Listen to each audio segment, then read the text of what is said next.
Hello everyone welcome for Krishna's kitchen. अनि आज चाहिँ म यहाँ चिकन चिल्ली बनाउन गइरहेको छु। मैले लिएको छु टमेटो हैन, यो चाहिँ अप्सन हो, तपाईले हाल्दा पनि हुन्छ नहाल्दा पनि हुन्छ हैन। अनि यहाँ चाहिँ मैले यो अदुवा लसुनको पेस्ट अनि चप गरेर राखेको अदुवा लसुन अनि लाम्चो खोर्सानी अनि त्यसमा रहेको छ यहाँ चाहिँ टमेटो पेस्ट अनि ठुलो खालको पेप्सिकन र अनि व्हाइट अनियन र रेड अनियन। अनि यहाँ मैले अलरेडी यो बोनलेस चिकन फ्राइड गरेर राखेको छु। म हजुरहरूलाई देखाउँछु। म चाहिँ अलिभ ओइल चलाउँछु हैन। मैले अलरेडी यहाँ पेन बसाइसकेको छु अनि मैले चाहिँ अलिभ ओइल हाल्न गइरहेको छु। अनि अलिभ ओइल चाहिँ यतिको तातिसकेपछि चाहिँ तपाईहरुले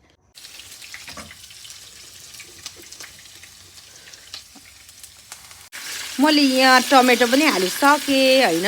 अनि यसरी चलाइदिनुपर्छ। यो चाहिँ मैले ग्रेभी बनाउनको लागि अनि कलर पनि राम्रो दिन्छ भनेर हालेको टमाटर चाहिँ हैन। यो चाहिँ अप्सन हो, तपाईहरुले हाल्दा पनि हुन्छ नहाल्दा पनि हुन्छ है त यसमा। अनि यसमा हाल्नुपर्ने भनेको चाहिँ जिराको ढुट्टो अनि धनियाको ढुट्टो अलिकति बेसार मिक्स अनि अलिकति सोया सस है त। यो चाहिँ टेस्ट फ्लेभर एकदम राम्रो आउँछ यसको चाहिँ। यसलाई पनि मिक्स एकदम राम्रो फ्लेभर दिन्छ यसले चाहिँ हैन। ल हेर्नुस् त। अनि अघि काटेर राखेको यो सबै यसरी हाल्दिनु होला। यसलाई पनि मजाले चाहिँ हैन, हल्का हल्का काँचो चाहिँ हुनुपर्छ हैन, नभए चिकन चिल्लीको चाहिँ टेस्ट राम्रो आउँदैन गाइस। हेर्नुहोस् त कस्तो राम्रो देख्छ के।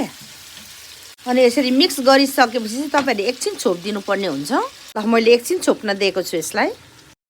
हेर्नुहोस् त यस्तो मजाको ग्रेभी हैन। तपाईहरुले कतिको ग्रेभी खान सक्नुहुन्छ त्यति नै पानी राख्दा हुन्छ है त यसमा।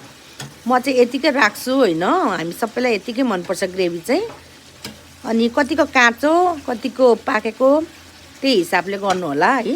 हेर्नुहोस् त कस्तो दामी देखियो यो ग्रेभी चाहिँ। अब म यसमा चाहिँ चिकन हाल्दिन्छु है त।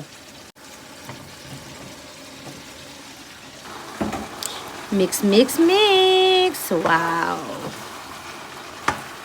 मेरो चाहिँ चिकन चिल्ली रेडी भइसकेको छ गाइस। अनि तपाईहरुले चाहिँ माथिबाट यसरी धनिया हालिदिँदा हुन्छ है त। यस्तो मिठो फ्लेभर आउँछ है त यसको।